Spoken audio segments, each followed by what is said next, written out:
There are 7 levels of loneliness. And the terrifying part is, most people don't realize which level they're on until it's already consuming them. You'll tell yourself you're fine. You'll laugh at work, scroll through your phone, fill every silence with noise. But late at night, when the distractions stop, you feel it. That hollow weight in your chest that no amount of likes, followers, or small talk can fix. This is what every level feels like from the inside. Level 1. The background hum. You have friends. You have people around you.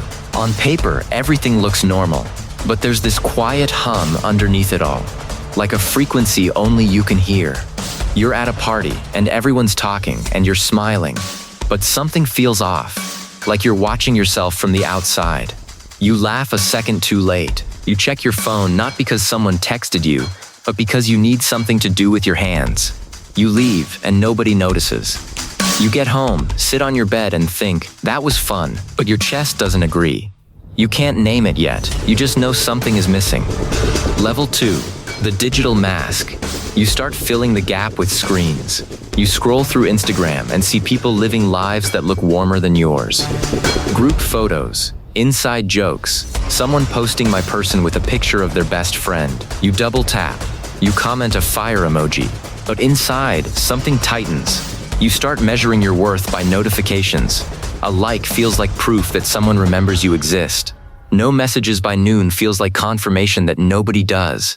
You text someone, they reply 3 hours later with haha sorry was busy. You say no worries, but you counted every minute. You're not alone yet, but you're starting to perform connection instead of feeling it. Level 3, the withdrawal. This is where it shifts. Someone invites you out, and you say no. Not because you're busy, because the energy it takes to pretend you're okay is more than you have left. You cancel plans and feel guilty, then relieved, then guilty about feeling relieved. Your world starts shrinking. The gym membership goes unused. The group chat moves on without you. You tell yourself it's just a phase. You just need a weekend to recharge.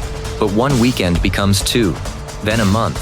And the longer you stay away, the harder it gets to come back. Because now there's a new fear. What if you reach out and nobody reaches back? Level 4, the invisible wall. You're surrounded by people, and you've never felt more alone. This is the cruelest level, because from the outside, nothing looks wrong. You go to work, you sit in meetings, you say good morning and have a good weekend. But there's a wall between you and everyone else, and you're the only one who can see it. You want to say something real. You want to tell someone, I'm not okay. But the words won't come out, because what if they don't care? What if they laugh? What if they say same and change the subject? So you keep performing. You become an expert at seeming fine. And every day the wall gets thicker. Level 5, the numbness. At this level, the pain fades, and that's not a good thing, because it doesn't fade because it's getting better. It fades because you've stopped expecting anything. You don't feel sad anymore. You don't feel much of anything. Weekends blur into weekdays. You eat because you're supposed to. You sleep, but you don't rest.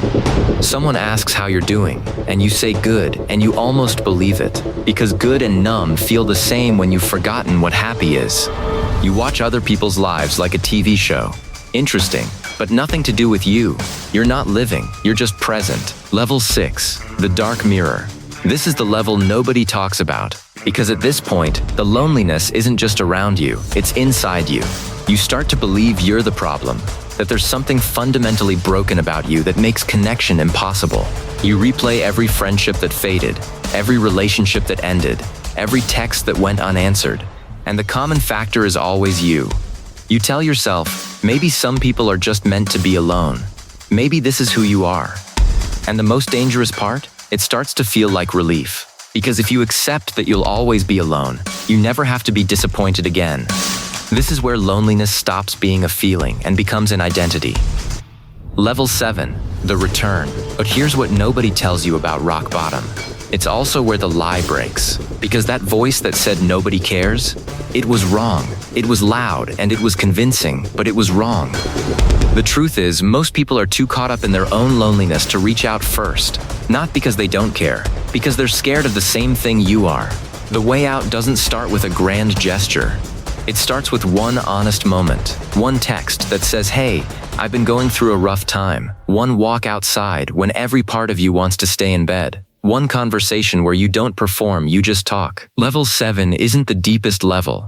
It's the first step back, and it doesn't require you to be fixed. It just requires you to be tired of pretending.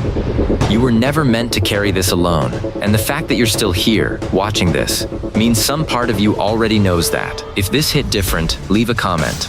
Not for the algorithm, for the person scrolling through these comments at 2 a.m. thinking nobody understands. They need to see your story.